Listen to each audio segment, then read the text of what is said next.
এই পৃথিবীতে সবচাইতে বেশি জ্ঞানের উপরে কাজ করেছিল, আমল করেছিল নবীরা। কারা? বলেন বলেন। এই জন্য নবীদের সম্মান মর্যাদা আজ দুনিয়ায় আছে, কিয়ামত পর্যন্ত আল্লাহ ঠিক রাখবেন।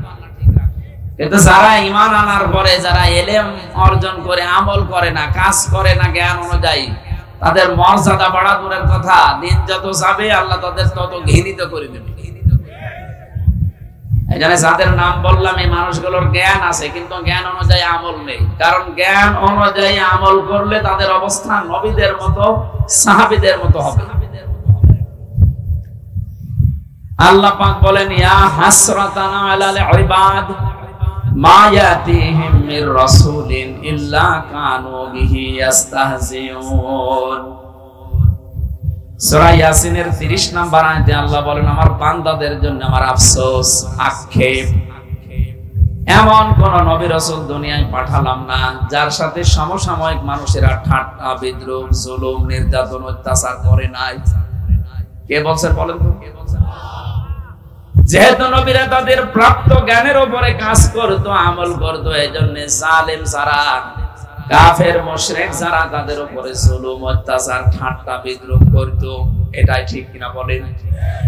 আজ বিশ্বে যারা জ্ঞানের উপরে আমল করবে, বুঝবেন ওই মানুষগুলোর মর্যাদা আল্লাহ বাড়াতে থাকবে।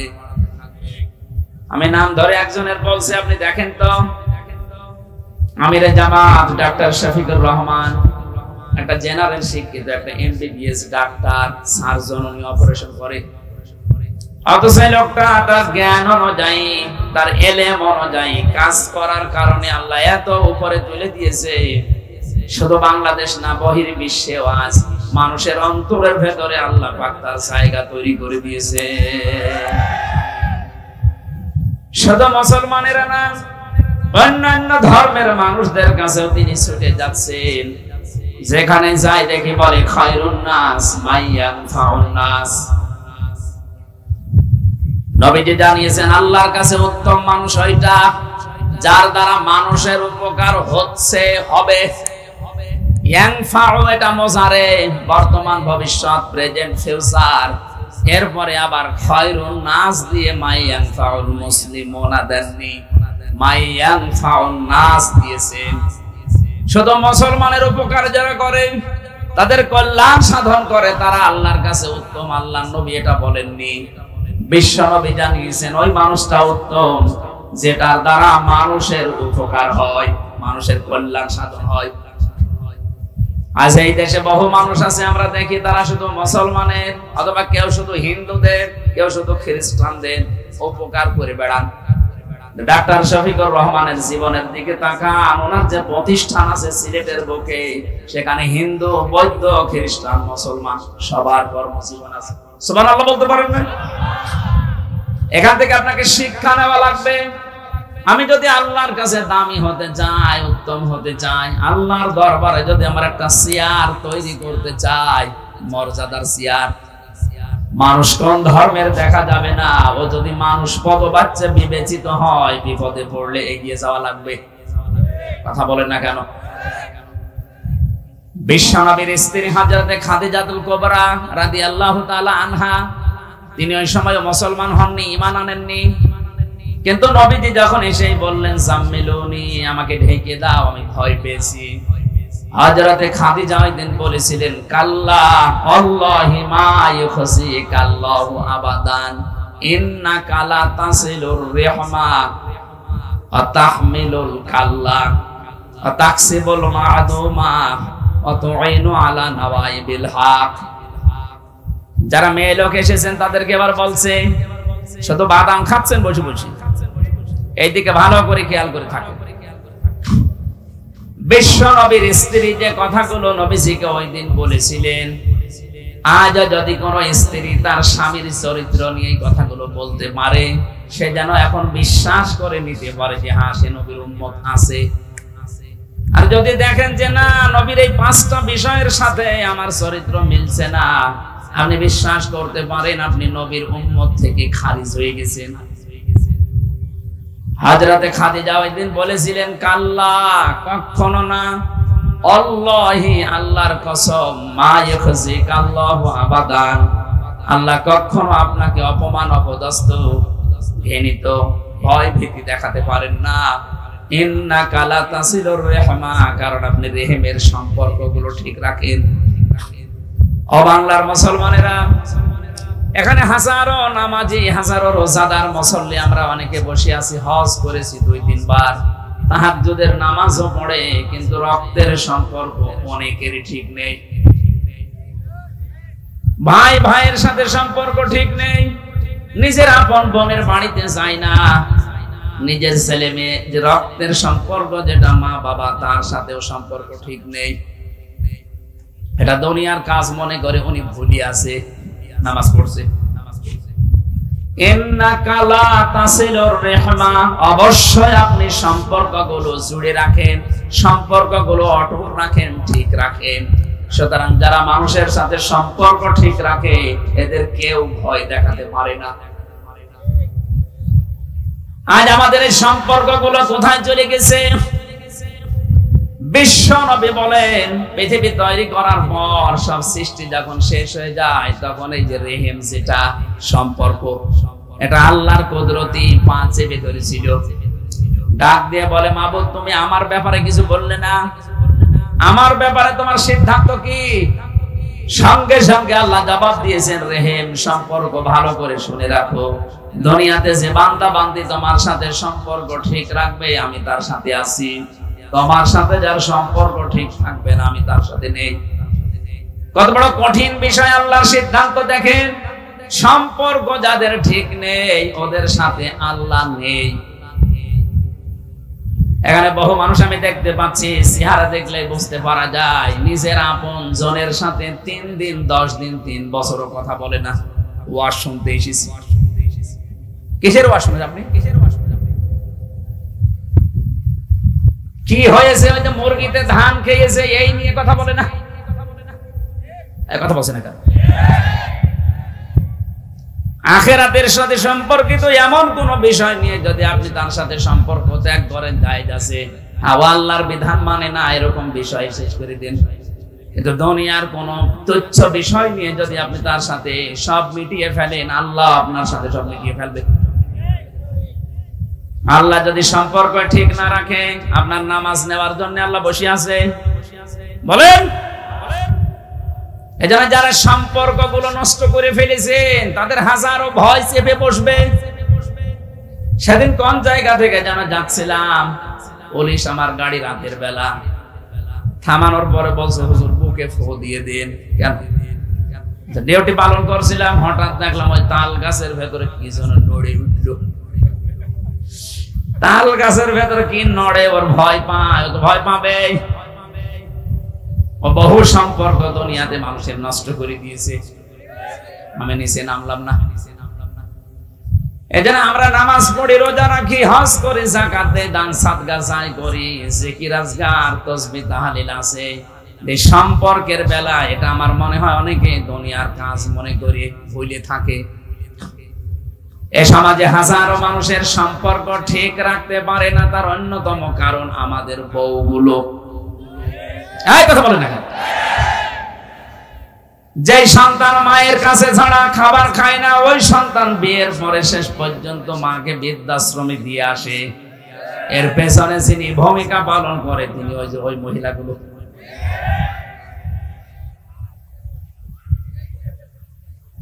ওরা মনে করে আমি নামাজ পড়ি, রোজা রাখি, কালো বোরকা পরি, আমি ভালো জান্নাতে যাব না। যাবে কে? জান্নাত। আপনার কারণে আপনার স্বামী তার মা বাবাকে ছেড়েছে, তার আপন বোনকে ছেড়েছে, তার আপন ভাইকে ছেড়েছে। এরকম ছোট মনের বউ আছে কার? হাত তোলেন তো। মেয়েদের উপরে মানে আন্দাজে দোষারোপ করা হয়ে গেল। তো সব আল্লাহর ওলি বসে আছে। আলহামদুলিল্লাহ, যাক এলাকার মেয়েরা ভালো, আমি ক্ষমা চাচ্ছি মা বোনেরা। আমি না জানতাম না, এই জন্য বলে ফেলেছিলাম। এলাকাতে তো খুব ভালোই আছে। হ্যাঁ, এই যে বৃদ্ধাশ্রম দেখে আসলাম, আপনার পাশের জেলা কিশোরগঞ্জ, নীলফামারীর কিশোরগঞ্জ। কারা ওখানে? কারা? ওকে ফেরেশতা এসে বসে আছে। আপনাদের মা বাবা, আপনাদের ওখানে মা বাবা অনেকেই লাইন দিয়ে দেখলাম বসে আছে এইদিকে, ওদের চেহারার দিকে তাকালে বোঝা যাচ্ছে ওরা বড় দোয়া করছে। আমরা যারা স্বামী আছি, আমি যতটুকু বাস্তবতায় দেখি, আমি নিজের থেকে বলছি, আমি সহ পৃথিবীর কোন স্বামী চাই না যে বিয়ের পরে আমার মা বাবা আলাদা হয়ে যাক। কথা বলা লাগবে, কোন স্বামী এটা চাই? কিন্তু কালের আবর্তনে বাস্তবতার নিরিখে আমরা দেখতে পাচ্ছি অধিকাংশ পরিবারে তার মা বাবাকে আলাদা করে দেওয়া হচ্ছে এই স্ত্রীর কান পড়ার কারণে। আর ওই স্ত্রীকে মন্ত্র পড়ায় ওর মা আর ওর বড় বোন। এজন্য যার বড় বোন আছে ওরা বিয়ে করবেন না। না, আমি হাসির খোরাকিতে, হাজারো পরিবারে সমস্যা আছে না? আমার বিশ্ববিদ্যালয়ে একজন শিক্ষক ছিল, ডক্টর আব্দুল্লাহ জাহাঙ্গীর রাহিমাহুল্লাহ, ইন্তেকাল করেছেন। উনি একবার বলছিলেন যে কুষ্টিয়ার এক চেয়ারম্যান, সাবেক চেয়ারম্যান, উনি গেছে খুলনায় নিজের ছেলের বাড়িতে। যাবার পরে কড়া নাড়ানোর পরে কলিং বেল টিপ দিয়েছে, এসেছে বেলে ছেলে। রাত তখন 10:30 বাজে। ডাক বলে, আব্বা তুমি এত রাতে আসলে? কাজে এসেছিলাম, শেষ পর্যন্ত আর যেতে পারিনি, এই জন্য তোর বাড়িতে আজকে থাকবো, কালকে যাব। আসো ভেতরে। ভেতরে নেওয়ার পরে জিজ্ঞাসা করছে, আব্বা তুমি খেয়ে এসেছো? ছেলের বাড়ি কেউ খেয়ে যায়? ও বুঝতে পেরেছে আমার ছেলের অবস্থা কোন পর্যায়ে আছে। কথা বলে না, ঠিক আছে আমার খাওয়া লাগবে না, এতটুকু বলার পরে ছেলে স্ত্রীর কাছে গিয়ে বলছে, দেখো আমার বাবা এসেছে, রান্না করো। না, আমি সেই সন্ধ্যা থেকে রাত 10:30 পর্যন্ত আমি সিরিয়াল দেখছি, আমি ক্লান্ত। কি দেখছে? সিরিয়াল গুলো একটার পরে একটা আমি দেখছি, আমি আর পারবো না। তোমার বাবা তুমি পারলে রান্না করে খাওয়াও বা হোটেল থেকে নিয়ে এসে খাওয়াও। এ কথা চেয়ারম্যান শুনে ফেলেছে। ছেলেকে ডাক দিয়ে বলছে, কিছু বলা লাগবে না বৌমাকে, আমার ক্ষুধা নেই, আমি খেয়ে এসেছি, তোরা ঘুমিয়ে পড়।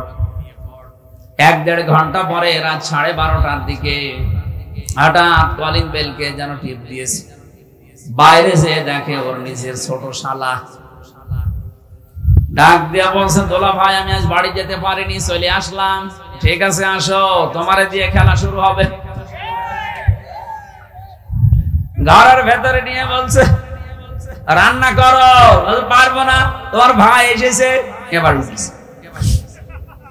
রান্না কমপ্লিট করে যখন খাবার খাবে, বাবাকে এবার ডাক দিচ্ছে, আব্বা তোমার বৌমা রান্না করেছে, খেয়ে নাও। বাবা তো বুঝেছে যে রান্না কার জন্য। কথা বলেন না কেন? ঠিক আছে খাওয়া লাগবে না, তোরা ঘুমিয়ে পড়। সকালবেলা বাবা যে ব্যাগটা নিয়েছে ওইটা নিয়ে বের হয়ে চলে যাচ্ছে। ডাক দিয়ে বলে, আব্বা তোমার বৌমা রান্না করছে, খেয়ে যাবা না? চোখের পানি ফেলে হাওমাও করে কাঁদে আর বলে, সন্তান আমি যেদিন তোর শালা হব ওই দিন খেয়ে যাব। এটা হাসির খোরাকি না? একটা বাবা কত দুঃখ পেলে এই কথা বলতে পারে বলেন তো? কারণ সে জানে যে রান্না আমার জন্য না, এটা তো ওর শালার জন্য ওর বউ রান্না করছে। এজন্য বলছে, রান্না আমি আজকে খাবো না, যেদিন তোর শালা হব ওই দিন খেয়ে যাব। আমার তো মনে হয় এখানে কুষ্টিয়ার ওই চেয়ারম্যানের মতো হাজারো মানুষ বসে আছে, তারা তার ছেলে আর বৌমার কাছে ওই রকমই। সম্মানিত মা বোনেরা, আপনাদেরকে আমি সত্যিই ভালোবাসি। আপনি এই ছোট একটা বিষয়ের কারণে জাহান্নামী হয়ে যাবেন আমি চাই না। কি হবে আপনার নামাজ দিয়ে? কি হবে আপনার সিয়াম দিয়ে? হজ করে আসেন, দান সাদকা করেন, জিকির আজকার করেন, কষ্ট করেন, কি হবে? পারিবারিক জীবনে এই সম্পর্কটা যদি আপনি ঠিক রাখতে না পারেন, এই যে কোরআন আমার হাতে, আল্লাহর কসম আপনার সাথে আল্লাহ সম্পর্ক কাট করে দেবে। এই জন্য আশা করছে আপনার স্বামীকে এভাবে উল্টা পাল্টা বোঝাবেন না, তাকে মানসিক চাপে রাখবেন না, তাহলে আপনার নামাজ রোজা হজ যাকাত সব মাঠে মারা যাবে। 2 নম্বরে স্ত্রী বলেছিল, হে আমার স্বামী আপনি ভয় পাবেন না, তাহমিলুল কাল্লা, আপনি মানুষের বোঝা বহন করেন। আপনি মানুষের দুঃখের বোঝা, কষ্টের বোঝা, ঋণের বোঝা, হাজারো বোঝাগুলো আপনি বহন করেন, আপনি কেন ভয় পান? আজ তাকান তামাম দুনিয়ার দিকে, যারা বোঝা বহন করা দূরের কথা, আরো জাতির উপরে বোঝা দিয়ে যায়। কথা বললেন না কেন? যে মহিলা পালিয়ে গেছে, আপনি তাকান কত বোঝা এই দেশে দিয়ে গেল। এত টাকা ঋণ করে গেছে এই দেশে বিভিন্ন ব্যাংক থেকে, বাইরে পাচারের মাধ্যমে। এই দেশে এখন যে জন্ম নেবে আজকে, সে 1 লাখ টাকা মাথার উপরে ঋণ। ঋণটা আপনি দিয়ে তো ভালো আরামে আছেন। আপনি আজ 2 মাস কতদিন হয়ে গেল বাইরের দেশে আছেন, আপনি তো রেমিটেন্স যোদ্ধা হওয়ার কথা ছিল, 1টা টাকাও পাঠাতে পারলেন না। কি 1টা টাকা পাঠিয়েছে, আরো গোপনে এদিক ওদিক করে এই দেশ থেকে টাকা যাচ্ছে, আরামে চা খাচ্ছে। মাথার ঘাম পায়ে ফেলে বাংলাদেশ সহ বিশ্বের বহু দেশে যারা আছে, তারা যেমন টাকা পাঠাচ্ছে, রেমিটেন্স পাঠাচ্ছে, আপনারা উচিত এই 2 মাস কতদিন হয়ে গেল বাইরে আছেন, কিছু পাঠান, একটু ঋণগুলো মুক্ত করি। এগুলোর খবর নেই। আরো ঋণের বোঝা, কষ্টের বোঝা, দুঃখের বোঝা আমাদের মাথার উপরে পাহাড় পরিমাণ দিয়ে গেল। এখনো পর্যন্ত বাংলার বিভিন্ন হাসপাতালে 2780 জন মানুষ কাতরাচ্ছে। কারো হাত নেই, কারো পা নেই, কারো চোখ নেই, কারো লজ্জাস্থান উড়ে গেছে। এরকম কঠিন অবস্থায় এই মানুষগুলো, তার পরিবার, তার মা বাবা, তার ভাই বোন, তার সমাজের জন্য বোঝা কিনা? আসতে বলেন। আপনি রাগ না করে বাস্তবের সাথে মিলান। এই মহিলা এতগুলো বোঝা দিয়ে গেল আমাদের। এরপরে 32 কে 3000 জন্য বিচার করার লাইন নেই। কে বলেছে আপনাকে? যে ব্যক্তি একটা মানুষকে হত্যা করে সে যেন তামাম দুনিয়ার সব মানুষকে হত্যা করে। 2006 সালে অক্টোবর মাসের 28 তারিখে 11 জন মানুষকে এক জায়গায় পিটিয়ে মেরেছে। কথা বলেন না কেন? শুধু পিটিয়ে মেরে শেষ করে দিয়েছে, লাশের উপরে ড্যান্স দিয়েছে। পৃথিবীর ইতিহাস পাল্টিয়ে ফেলেছেন আপনারা। আমি সিরাজগঞ্জ থেকে 7 সালে একবার যাচ্ছিলাম, তখন বাসে আসতাম, ড্রাইভারের পেছনে বসে আছি। রাস্তার মাঝে দেখলাম একটা কুকুর পড়ে মরে আছে। ড্রাইভার সাহেব কুকুরের উপর দিয়ে না দিয়ে বাম দিয়ে চালিয়ে দিল। গাড়ি একটু ঝাঁকি দিয়ে উঠেছে। ড্রাইভারকে বললাম, ভাই আপনি এমন করলেন, এখন তো অ্যাক্সিডেন্ট হয়ে যেত। ড্রাইভার আমারে বলছে, ভাই দেখেন না একটা কুকুর পড়ে আছে, আমি ডবল করে মারবো, আমার বিবেক নেই। বললাম তো মরা কুকুর, ওরে মারলে কি আর না মারলে কি? ড্রাইভার আমার দিকে ঘুরে বলছে, হুজুর আপনি কি আসলে হুজুর? আপনি কেমন হুজুর? আপনি দেখেন একটা মরা গরু, মরা কুকুর পড়ে আছে, আমি ডবল করে আবার গালে চাকা দেবো, আমার বিবেক নেই? হ্যাঁ, এই কথাটা শোনার জন্য আমি ছিলাম। মরা কুকুর ডবল করে মারা যায় না, আপনার বিবেকে মেনে নিল না।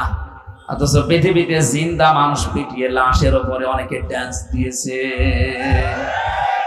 এদেরকে মানুষ বলার কোন রাস্তা খোলা আছে?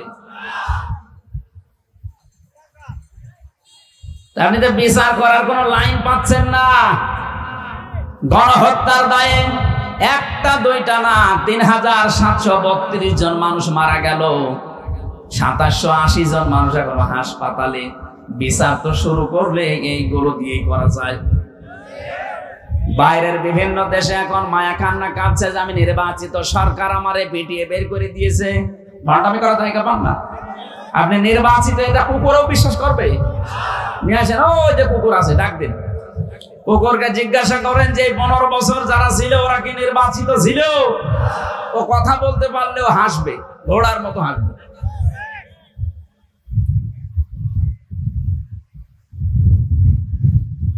কোরআনে কারীম জানিয়েছে, হুয়া জিতাবাকুম ওয়া মা জাআলা আলাইকুম ফিদ-দীনি মিন হারাজ। সূরা হজের 78 নম্বর আয়াতের মাঝের অংশে আছে, রব্বুল আলামিন বলেন তিনি তোমাদেরকে নির্বাচিত করেন। দিনাজপুরবাসী, নির্বাচিত করা হয় যার মাধ্যমে, ওই পদ্ধতির নাম নির্বাচন। আপনারা কি কবরে আছেন? জবাব দেন না কেন? নির্বাচিত করা হয় যার মাধ্যমে, এই পদ্ধতির নাম কি? আপনি বুকে হাত দিয়ে বলতে পারবেন এই 15 বছরে কোন নির্বাচন হয়েছে? নির্বাচন যদি হতো তাহলে 154 জন নির্বাচনের আগেই হয়েছিল না? কথা বলে না কেন? যেখানে 151 জন হলে সরকার গঠন করা যায়, সেখানে আপনি আন্দাজে নির্বাচিত হয়ে পড়লেন 154 জন। আর এর আগের টার্মে যা করলেন, দিনে ভোট হবে, আগে রাতেই আপনি শেষ করে দিলেন। আপনি নির্বাচিত হলেন কোন কায়দায়? এটা দিনের ভোট যে রাতে হয়েছে, এটার প্রমাণ আমি নিজে। আমি জেলখানায় 3টা বছর ছিলাম। আমার সাথে এক ওসি সাহেব ছিল ছেলে। একবার তাওবার ব্যাখ্যা করলাম ওনারে। উনি আমারে বলছে, হুজুর আপনি যেভাবে তাওবা শোনালেন আমারে, আমারটা দেখেন তো তওবা হয়েছে কিনা।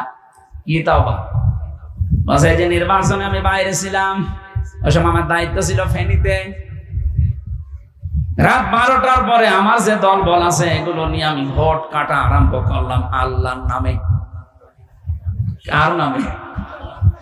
আল্লাহর নামে আরম্ভ করলাম। সত্যি কোরআন শরীফ যা বলেছে আমি অতটুকুই বলছি।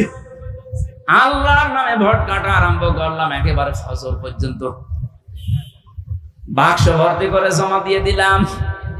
তাড়াতাড়ি করে গোসল করে ওযু করে নামাজ পড়লাম। এবার আমি পড়লাম আস্তাগফিরুল্লাহ, আমার তাওবা হয়েছে। একে তাওবা বলে? একে তাওবা হয়েছে না ভণ্ডামি? আজ এই 15.5 বছর ওনার আমি ওই দিন বলেছিলাম, স্যার আপনার তাওবা হয়নি, আপনার ইয়ার কি হয়েছে? যদি আপনি সত্যিই তাওবা করেন আল্লাহর কাছে না, কারণ আপনি তো আল্লাহর হক নষ্ট করেননি, আপনি হক নষ্ট করেছেন হামজার। কথা বললেন না কেন? আমার মতো হামজার হক আপনি একটা দুইটা না, একটা এমপি বানাতে 3.5 লাখ 4 লাখ মানুষের রায় লাগে। আপনি নিজে নিজেই সব দিয়ে ফেললেন। আপনি যদি এখন মাপ পেতে চান আল্লাহর কাছে আস্তাগফিরুল্লাহ পড়লে হবে না। আমার মতো হামজা 4 লাখ এদের কাছে আগে ক্ষমা চাবেন।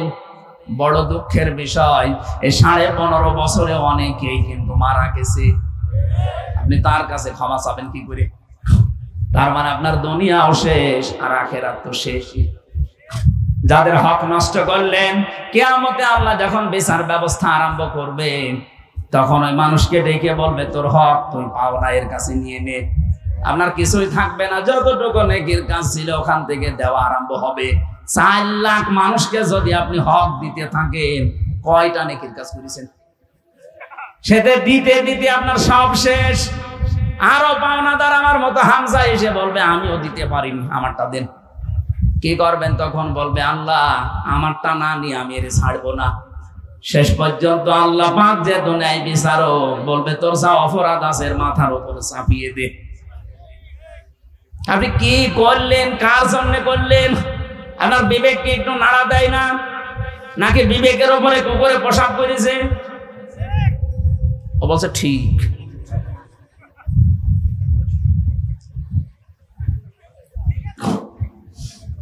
না, বাস্তবতা আমাদের হচ্ছে না ভাই। কিসের তাওবা আপনি করেন আমি তো বুঝি না। দোষ করে একজনের কাছে, ক্ষমা চায় আর একজনের কাছে। এখানে সাফ সাফ বলছে, কেউ যদি তাওবা করতে চান, অপরাধ করবেন যার কাছে, ক্ষমা চাবেন তার কাছে। আপনি নামাজ পড়েননি, অপরাধ করেছেন হামজার কাছে না আল্লাহর কাছে? আরো জোরে বলেন। নামাজ না পড়লে, রোজা না রাখলে আপনি যদি ক্ষমা চান আল্লাহর কাছে, আল্লাহ মাফ করে দিলেও দিতে পারে, শাস্তি দিলেও দিতে পারে। কিন্তু আপনি আমার হক যদি নষ্ট করে থাকেন, এই যে 3টা বছর বিনা কারণে আমারে আটক করে রাখলেন ফাঁসির কন্ডেম সেলের ভেতরে, এমনকি আমারে আয়না ঘরে আপনি রেখেছিলেন। মামলা আমার কিছুদিন আগে সব খারিজ হয়ে গেছে, প্রমাণ হয়েছে আমার কোনো দোষ নেই, আমি নির্দোষ। তাহলে নির্দোষ মানুষের জীবন থেকে 3টা বছর নষ্ট করে দিলেন। আমার হক ছিল আমার স্ত্রীর, আমার সন্তানদের, আমার মা বাবার। এই কথা বলছেন কেন? তাদের হক গুলো আপনি নষ্ট করেছেন আপনার ইচ্ছার কারণে। আপনি যদি শুধু একটু ইচ্ছা করতেন ছেড়ে দিতে পারতেন। মামলাটা প্রায় 33 বার সিএমএম কোর্ট, জজ কোর্ট, হাইকোর্ট, এফডি ছিল, তারপরও বলেছে না, জামিন যেন দেওয়া না হয়।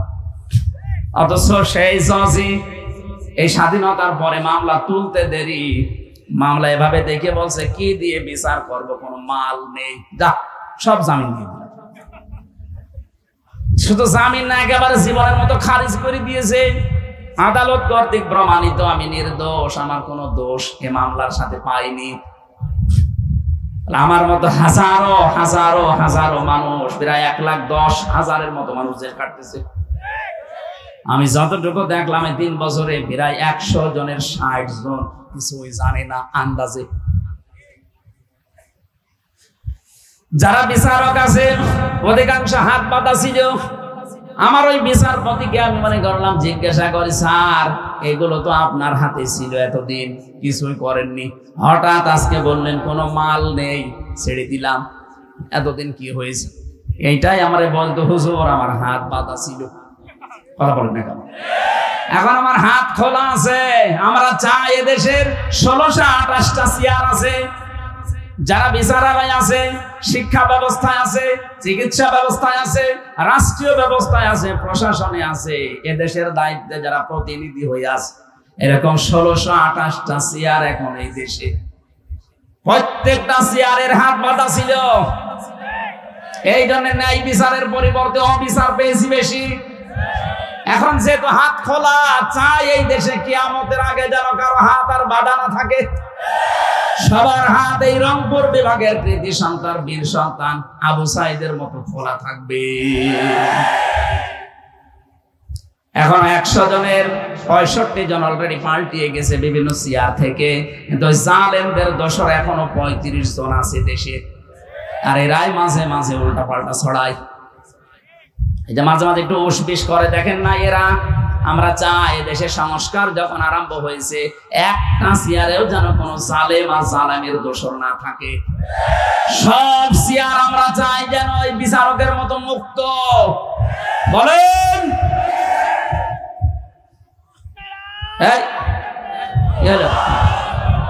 দিনকাল ভালো হয়নি, এখনো থাকবে, আর কিছুদিন পরে।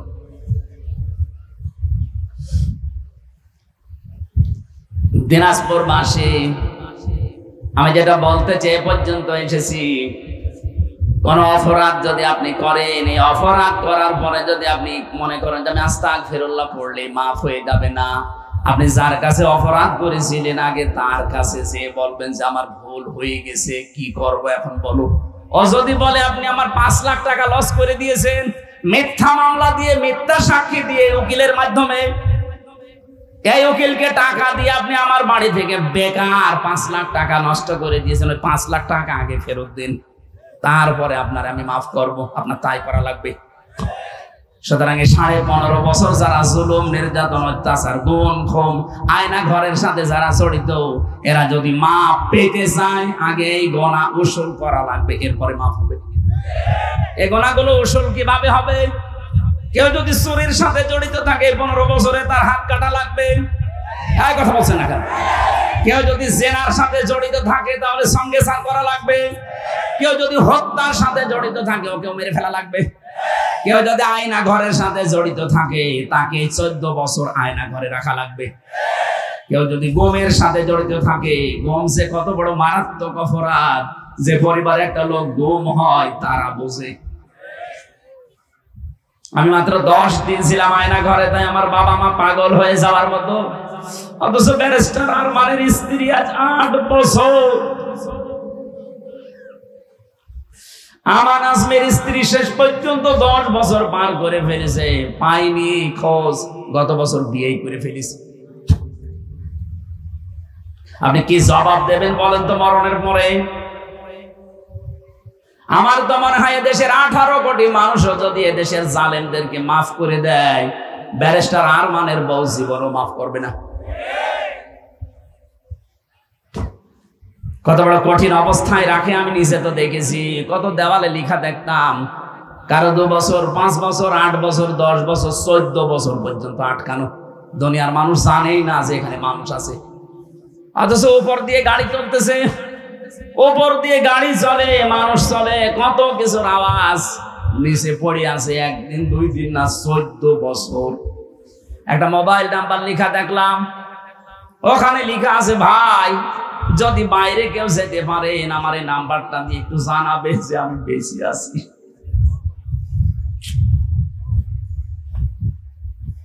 আমার সাথে মুফতি ফখরুল ইসলাম ছিলেন, উনি আমার একদিন ডাক দিয়ে বলছে, হামজা ভাই আপনারা কি অবস্থায় রাখিয়েছিল আমি জানি না, আমার রেখেছিল পায়ের ভেতর দিয়ে হাত দিয়েছে, এভাবে হাত দিয়ে সামনে হাতের সাথে যেখানে লোহার বেড়া দেওয়া, এই লোহার রডের সাথে হাত দিয়ে হ্যান্ডকাপ দিয়ে বেঁধে দিয়েছে। 2 দিন 3 দিন 5 দিন পরে খুলে দিলে তো হয়, বছরের পর বছর আমার এভাবে রেখে দিয়েছে। টয়লেট করার জন্য মাত্র 1-1.5 মিনিট 2 মিনিট সময় দিত, সকালে দিত পচা ছোলা, দুপুরে খাবার দিত মনে হচ্ছে কেউ মাখিয়ে দিয়েছে। এইটা করে করে আমি বছরের পর বছর কাটিয়েছি। আমাকে যখন কন্ডেম সেলে দিয়ে দিল ফাঁসির, দেখতাম ওই আর আমি এক ঘরে ছিলাম, 60 পাট হয়ে হাত পা ছেড়ে দিয়ে পড়ি আছে। কি ভাই এমন করে শুয়ে থাকেন কেন? আমার বলছে, হামজা এই যে শুয়ে থাকা এটা যে কত বড় নিয়ামত আমি টের পেয়েছি। একটা মানুষকে যদি পায়ের ভেতর দিয়ে হাত দিয়ে এভাবে ঘন্টার পরে ঘন্টা, না এটা যে কোন বছর আমরা জানি না, কোন মাস তাও জানি না, কয়টা বাজে তো কোনো জানার কোনো স্কোপই নেই।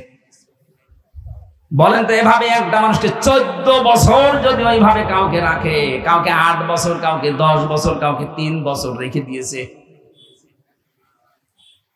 আমার মাঝে মাঝে মনে হয়তো আমাদের যারা দায়িত্বে থাকতো এই মানুষগুলো বাইরে যেয়ে ওদের স্ত্রীর সাথে মিলামেশা করে কি করে, ওরা যে বাড়িতে যে সংসার করে খাবার খায় কি করে খায়, যে দৃশ্য ওরা নিজেরা দেখে গেল। আর এখনো পর্যন্ত অনেকে জালেমের সাফাই গাছে কি করেছে, ওরে শয়তান কি করেছে তুই 10 দিন থাক, ওর মুখের উপরে অন্য কিছু মারা দরকার। এখনো পর্যন্ত বলে কি করেছে কি করেছে, আপনারা নিয়ে চলেন 5 দিন থাকবেন, আপনি বেহুশ হয়ে এমনি মরে যাবেন। আমাদের কাছে জানো কোরআন শরীফ ছিল মুখস্থ, আমরা হাফেজ, কোরআন পড়েছি যে কত খতম আল্লাহ জানার আমি জানি। আপনার তো কোরআনও নেই, কি পড়বেন আপনি? আপনার 10 বছর 14 বছর লেখা লাগে না, 14 দিন থাকেন এমনি লাশ হয়ে বেরিয়ে যাবেন। আমি যে বেরিয়ে এসেছি এই 3টা বছর পরে, আমার এখন সৌভাগ্য আমি বেঁচে আছি, কিন্তু রোগ হয়ে গেছে, বিভিন্ন রোগ শরীরে এখন এই যে স্বাভাবিক হচ্ছে। এত ঔষধ, পাওয়ারওয়ালা ঔষধ চলছে আমার, প্রতিদিন 2-3 হাজারের পাওয়ার ওষুধ চলছে। শরীর খাবার হবে কিভাবে? এই খাবার খেয়ে মানুষ বেঁচে থাকতে পারে? এই জন্য জালেমরা যদি মাপ পেতে চায়, যার যার উপরে জুলুম করেছেন এই দেশে, তার কাছে যাবেন, তার ক্ষতিপূরণ দেবেন, এরপরে আস্তাগফিরুল্লাহ পড়বেন। তাছাড়া শুধু আস্তাগফিরুল্লাহ আপনার যদি মাফ হয়ে যায় তাহলে অবিচার হয়ে যাবে। আল্লাহ আপনাকে আমাকে সবাইকে যেন ময়দানে আখিরাতে ধরা না খাওয়ান, বলেন আমিন। আমরা কোরআনে কারীম থেকে যে আয়াতগুলো পড়লাম, এই আয়াতের তাফসীর করার জন্য এবার প্রবেশ করছি সূরা লোকমান। কোন সূরা? বলেন বলেন। হযরত লোকমান আলাইহিস সালাম একজন মানুষ, উনি নবী না, রাসূল না, একজন আল্লাহওয়ালা মানুষ। কিন্তু পৃথিবীতে আল্লাহ তার এত সম্মান দিয়েছেন, তার সন্তানকে কিছু কথা বলেছিলেন তিনি। আজ হয়তো আমাদের নাম কোরআনে হাদিসে উঠবে না, আমরা যদি লোকমানের মতো কিছু কাজ দুনিয়ায় করে যেতে পারি, 100 বছর পর হয়তো আল্লাহ আমাদেরকে চিরন্তন করে দেবে। আমরা ওই রকম কিছু কাজ দুনিয়ায় করতে চাই না। 3 জন কালো মানুষের নাম পেয়েছি পৃথিবীতে, খুব কালো ছিল তারা, কিন্তু আল্লাহর দরবারে সবচাইতে বেশি সম্মান ছিল তাদের। তার ভেতরে লোকমান একজন। 2 নম্বরে হযরতে বেলাল, 3 নম্বরে হযরত ওমরের একজন খাদেম ছিল, সেই লোকটা মাহাজা রাদিয়াল্লাহু তাআলা আনহা। এই 3 জনের সম্মান আল্লাহর কাছে এত বেশি, অথবা চেহারা ছিল এত কালো, হাড়ির তলা যেরকম এরকম, নাক ছিল থেবড়া, বোবা বসা, চুলগুলো ছিল উস্কো খুস্কো, কাপড় চোপড় উন্নত না। এই যে পরিচয় যে চেহারার চা দিলাম, একবার দেখলে আর একবার দেখতে মন চাইবে। গতকালকে এখানে যিনি আলোচনা করেছেন কি হুজুর যেন বর্ধমানে নাকি, ওনাকে আজকে দেখা হলো আমার সাথে, ওনার যে চেহারা ফটকা ফটকা কি যেন উঠেছে, ওনার যে চেহারা তত সুন্দর আছে। হযরতে বেলাল এত কালো ছিলেন, এত কালো ছিলেন, তার চেহারা একবার দেখলে আরেকবার দেখতে মন চাইতো না, এত কালো। অথচ আল্লাহ পাক এত সম্মান তাকে দিয়েছেন। হযরত লোকমানকেও এত সম্মান দিয়েছেন। পুরা কোরআন শরীফে লোকমান নামে একটা সূরা আল্লাহ নাযিল করে দিয়েছেন। বলেন সুবহানাল্লাহ। দেখেন তো তিনি কি বলছিলেন তার সন্তানকে, ওয়ালাকাদ আতাইনা লোকমানাল হিকমাতা আনিশকুর লিল্লাহ ওয়া মান ইয়াশকুর ফাইন্নামা ইয়াশকুরু লিনাফসি ওয়া মান কাফারা ফাইন্নাল্লাহা গানিয়্যুন হামিদ। বলেন আল্লাহু আকবার। আল্লাহ বলেন আমি লোকমানকে হিকমত দিয়েছি। আমার লোকমান আমার কাছ থেকে জ্ঞান, এই হিকমত পাওয়ার পরে আমি আল্লাহর শুকরিয়া আদায় করেছি। এজন্য জ্ঞান যখন আল্লাহর পক্ষ থেকে মানুষ পায় তখন নত হয়ে যায়, ছোট হয়, নিজেকে ছোট ভাবে, শুকরিয়া আদায় করে তার মালিকের। যে যত বেশি জ্ঞানী হবে তাকে আপনি তত বেশি নম্র দেখবেন। কারণ জানি আমি নেই থেকে হামজা হয়েছি। এ পর্যন্ত আসার পেছনে দুনিয়ার কারো ভূমিকা নেই, সব ভূমিকা কার?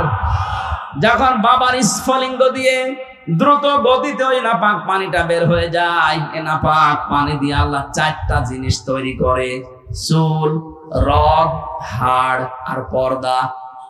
মায়ের রেহেমে যে নাপাক পানি আছে ওইটা দিয়ে আল্লাহ চারটা জিনিস তৈরি করেন, রক্ত, গোশত, চর্বি আর চামড়া।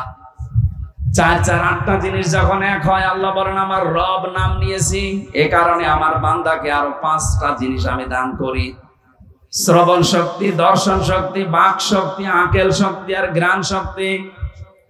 ৮ ৫ ১৩টা জিনিস এক হয়, তখন ফেরেশতারা আমাকে জিজ্ঞাসা করে যে আল্লাহ এটা বানাবো কি, ছেলে না মেয়ে?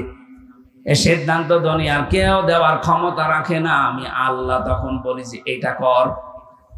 ৬ মাসের ভেতরে যখন বডি স্ট্রাকচার তৈরি হয়ে যায়, ওয়াল্লাযী ইউসাউবিরুকুম ফিল আরহামি কাইফা ইয়াশা, তিনি সে আল্লাহ যিনি মায়ের পেটের ভেতরে তোমাদের আকৃতি তৈরি করেন। বডি স্ট্রাকচার বানিয়েছে ফেরেশতাদের মাধ্যমে, আর আকারটা বানিয়েছে আল্লাহ নিজে। জোরে বলেন সুবহানাল্লাহ। আকৃতি তৈরি করার পরে ৬ মাস সর্বনিম্ন। ৬ মাসের আগে আপনার সন্তান হলে বুঝবেন এটা অবৈধ সন্তান। ৬ মাসের পরে কারো ১০ মাস ১০ দিন পর্যন্ত যায়, কারো ৮ মাস, ৮.৫ মাস, ৯ মাস, ৯.৫ মাস, এইভাবে ১০ মাস ১০ দিনের ভেতরে আল্লাহ ওইটাকে বের করে নিয়ে আসেন। আল্লাহু আখরাজাকুম মিন বুতুনি উম্মাহাতিকুম লা তা'লামুনা শাইআ। আল্লাহ বলেন বাচ্চার আকারে আস্তে করে পেট থেকে বের করে নিয়ে আসি, এমন অবস্থায় আনলাম যখন তুই কিছুই জানতি না। এখান থেকে আস্তে আস্তে তোকে আমি কথা বলা শেখালাম। এই যে খালাকাল ইনসান আল্লামাহুল বায়ান, মানুষকে আমি বানিয়েছি আর কথা বলা শিখিয়েছি। বিজ্ঞান এখন এই আল্লামাহুল বায়ান নিয়ে গবেষণা চালিয়েছে যে মানুষ কথা বলে কি করে। দেখি এই কয়েক ইঞ্চি জায়গা, এখানে ২৭টা ধাক্কা তৈরি হওয়ার পরে একটা কথা তৈরি হয়। এতটুকু জায়গার ভেতরে ২৭টা স্তর আছে। ২৭টা স্তর পার করার পরে ধাক্কা লাগতে লাগতে একটা কথা তৈরি হয়। এটা দুনিয়ার কোন মানুষ আমাদেরকে দেয়নি, এটা দিয়েছে শুধুমাত্র কে? আরো জোরে বলেন কে? দুনিয়ায় যদি কিচ্ছু না পান, এই যে কথা বলতে পারেন, আপনি যদি তামাম দুনিয়ার সব জায়গায় সেজদা দিয়ে শেষ করে ফেলেন, তারপরও এই কথা বলতে পারা, এর নিয়ামতের শুকরিয়া শেষ হবে না। যে মানুষগুলো দেখতে পারেন বিশেষ করে, এটা যে কত বড় নিয়ামত। যারা দেখে না ওই মানুষগুলো টের পাচ্ছে দুনিয়া কি। অন্ধ মানুষের কাছে দুনিয়া আখিরাত সমান, কবরের মতো লাগে। কুমিল্লায় এক মাহফিলে আমার সাথে গন্ধ খাবার খাচ্ছিল, হঠাৎ বিদ্যুৎ চলে গেল। আমরা যারা চোখওয়ালা মানুষ আছি চিল্লা পাল্লা করছি। হঠাৎ পাশ থেকে অন্ধ আমার হাত চেপে ধরে বলছে, হুজুর মাত্র ১.৫-২ মিনিট কারেন্ট চলে গেছে, আপনি চিল্লান। অথচ ৪২ বছর আমার জীবনে কারেন্ট নেই। ৪২টা বছর আমি দেখি না, আমি তো চিল্লালাম না। অন্ধ ওই দিন আমাকে আর একটা কথা জানিয়েছে, আপনারা যারা চোখওয়ালা মানুষ তো দিনের বেলা দেখেন, রাতের বেলা স্বপ্নে দেখলেও কিছু দেখতে পান। আমরা যারা চোখ নেই অন্ধ মানুষ, দিনে তো দেখি না, রাতের বেলা যদি স্বপ্নেও দেখি কিছু দেখতে পাই না, শুধু আওয়াজ শুনি একটা। আপনি কি পেয়েছেন, টের পাচ্ছেন? আস্তে আস্তে কথা বলা শেখালাম, এরপরে তোর উপরে তুলতে লাগলাম। দুনিয়াতে যা কিছু চলতে লাগে আস্তে আস্তে আমি সব তোকে দিয়েছি, অথচ তুই উল্লেখ করার মতো কিছু ছিলি না। হালা আতা আলাল ইনসানি হাইনুম মিনাদ দাহারি লাম ইয়াকুন শাইআম মাযকুরা। মানুষের জীবনে কি এমন সময় অতিবাহিত হয়নি যখন সে উল্লেখ করার মতো হামজা ছিল না? নেই থেকে শুরু করে এ পর্যন্ত বানিয়ে চেয়ারে বসিয়ে দিলাম, আস্তে আস্তে করে এই পর্যায়ে তোরে নিয়ে আসলাম। তোরে যে জ্ঞান দিয়েছি, এই জ্ঞান যার যত বেশি থাকবে এই মানুষকে আমি আল্লাহ শুকরিয়া আদায় করা তার জন্য তত সহজ হবে। কিন্তু বাংলাদেশে এটা উল্টা, অনেক জ্ঞানী মানুষকে দেখা যায় আল্লাহ পর্যন্ত ভুল ধরে। জ্ঞানী মানুষ বলছে এই কারণে, এই যে যারা আমার রিমান্ডের দায়িত্বে ছিল সবগুলো বিসিএস ক্যাডার, কারণ কেউ এএসপির নিচে নেই, আর এএসপি হতে হলে অবশ্যই বিসিএস ক্যাডার হওয়া লাগে। এএসপি, ডিসি, এরপরে আছে আইসি, ডিআইসি, এরকম লেভেলের মানুষগুলো আসতো আমাদের কাছে। ওদের মুখের যে ভাষা, আর ওরা যে উল্টা পাল্টা কথা বলে আল্লাহকে নিয়ে, আল্লাহর ভুল ধরে, বলে না এটা আল্লাহ ঠিক হয়নি। জ্ঞান পাওয়ার পরে মানুষগুলো ছোট হবে, আরো নম্রতা ভদ্রতা প্রকাশ করবে না, ও মানুষগুলোর আরো বৃদ্ধি বাড়ে। আল্লাহ বলেন আমি লোকমানকেও জ্ঞান দিয়েছিলাম, ও জ্ঞান পাওয়ার পরে আমার শুকরিয়া আদায় করে মাথা নত করে দিয়েছে। অমাই ইয়াশকুর, যে ব্যক্তি শুকরিয়া আদায় করে, ফাইন্নামা ইয়াশকুরু লিনাফসি, সে যেন তার নিজের জন্য এটা আদায় করলো। দরকার আমি আল্লাহর জন্য শুকরিয়া আদায়ের দরকার নেই, কারণ আমি আল্লাহকে যদি ধন্যবাদ না জানাই, আমার যদি প্রশংসা না করে, আমার ক্ষমতা হারিয়ে যাবে, এরকম আমি না। কথা বলে না কেন? আমরা যদি আল্লাহকে ধন্যবাদ না দেই, শুকরিয়া না জানাই, ওনার ইবাদত বন্দেগী বাদ দিয়ে দেই, অনেক গত বছর সামনে বছর থেকে ক্ষমতা হারিয়ে ফেলবে। এটা তো আমার নিজের জন্য দরকার। কোরআন শরীফের ভেতরে আমি তিনটা বিষয় আলাদা আলাদা পেয়েছি, এই তিনটা বিষয় একটু টাচ দেই, ভালো করে শুনবেন। কোরআনে কারিমে যেখানে আল্লাহ তার ইতাআতের কথা, আনুগত্যের কথা জানিয়েছেন, সঙ্গে সঙ্গে আনুগত্যের নাম দিয়েছেন রাসূলুল্লাহ। আল্লাহ পাক বলেন আতিউল্লাহ ওয়া আতিউর রাসূল, যে ব্যক্তি আল্লাহর আনুগত্য করে সে যেন রাসূলের আনুগত্য করে। তাফসিরে মাজহারিতে মুফাসসির লিখেছেন আল্লাহর আনুগত্য করে কিন্তু রাসূলকে মানে না, ও যেন আল্লাহকেও মানে না। এজন্য আপনি আল্লাহকে মানতে হলে রাসূলুল্লাহকে মাস্ট বি মানাই লাগবে। আজ বাংলাদেশে এই রোগটা দিন দিন বাড়ছে, 5 আগস্টের পর থেকে আরো বেড়ে গেছে। একটু সূত্র বলে দেখেন তো মেলে কিনা, নাকি এই আয়াত বাদ দিয়ে দেব? এটা দরকার আছে। ফেরাউন যেই দিন ডুবে যাচ্ছিল, ওই দিন কিন্তু বলেছিল আন্নাহু লা ইলাহা ইল্লাল্লাযী আমানাত বিহি বানু ইসরাঈল ওয়া আনা মিনাল মুসলিমিন। আমি ঈমান আনলাম ওই আল্লাহর উপরে, বানি ইসরাঈলরা যার উপরে ঈমান এনেছে আমি তো মুসলমান। এরপরও ফেরেশতারা আমার পানির ভেতরে চুবাই কেন? আমি জবাব পেয়েছি তাফসিরে কয়েকটা। 1 নম্বরে ফেরাউন কিন্তু স্বীকৃতি দিয়েছিল আল্লাহর, কার? আরো জোরে বলেন। কিন্তু ওই জামানায় যিনি প্রেরিত পুরুষ ছিলেন, আল্লাহর পক্ষ থেকে নবী এবং রাসূল ছিলেন, তিনি হযরতে মূসা। কথা বলেন না কেন? তার স্বীকৃতি সে দেয়নি। ও যদি বলতো লা ইলাহা ইল্লাল্লাহ মূসা কালিমুল্লাহ, আল্লাহ ওই সময় মাফ করে দিত। তো কি করেছে? বিদ্রোহ।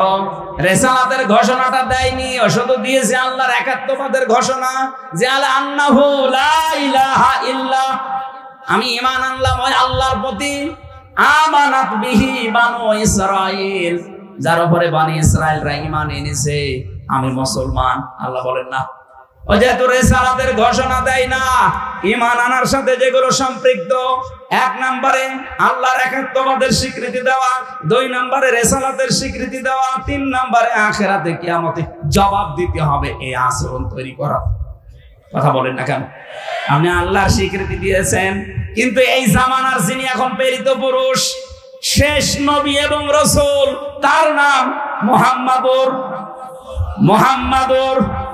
মুহাম্মাদুর। আজ বাংলাদেশে যারা নামাজ পড়েন, রোজা রাখেন, হজ করে আসেন, দান সাদকা করেন, এগুলো সব কার হুকুম? আরো জোরে বলেন। এগুলো করে অনেকে মনে করছেন তো নামাজ পড়ি, রোজা রাখি, হজ করে আসি, আমি দান সাদকা করি। কিন্তু রিসালাতের ঘোষণা দেওয়ার সময় যদি বলা হয় বিশ্ব নবী 23 বছরের জীবনে, নবুয়তের জিন্দেগিতে 13 বছর মার খেয়েছেন, 10 বছর রাষ্ট্রপ্রধান ছিলেন, তখন বলে হুজুর এটা রাজনীতি। কথা বললেন না কেন? আপনি আল্লাহর কথা মানবেন, কিন্তু তার প্রেরিত পুরুষ, তার পাঠানো নবী এবং রাসূলকে আপনি ফেরাউনের মতো মানবেন না। আপনার মরণ হবে নামাজ পড়ার পরও ফেরাউনের মতো। এজন্য আল্লাহর ইতাআত যারা করে, সঙ্গে সঙ্গে আল্লাহ রাসূলের নাম দিয়েছেন, একজনকে মানে আর একজনকে মানে না, সেজন্য 2 জনকে মানে না। যেখানে পড়া কোরআন শরীফের ভেতরে আপনি শুকরিয়া আদায়ের কথা পাবেন, সেখানেই দেখবেন আল্লাহর পরে মা বাবার নাম, আনিশকুরলি ওয়ালিদাইকা, আল্লাহর শুকরিয়া আদায় করো, সঙ্গে সঙ্গে মা বাবার। কেন? কারণ তোমাকে দুনিয়ার মুখ দেখাতে গিয়ে আল্লাহর পরে সবচেয়ে বেশি কষ্ট স্বীকার করেছে তোমার মা আর বাবা।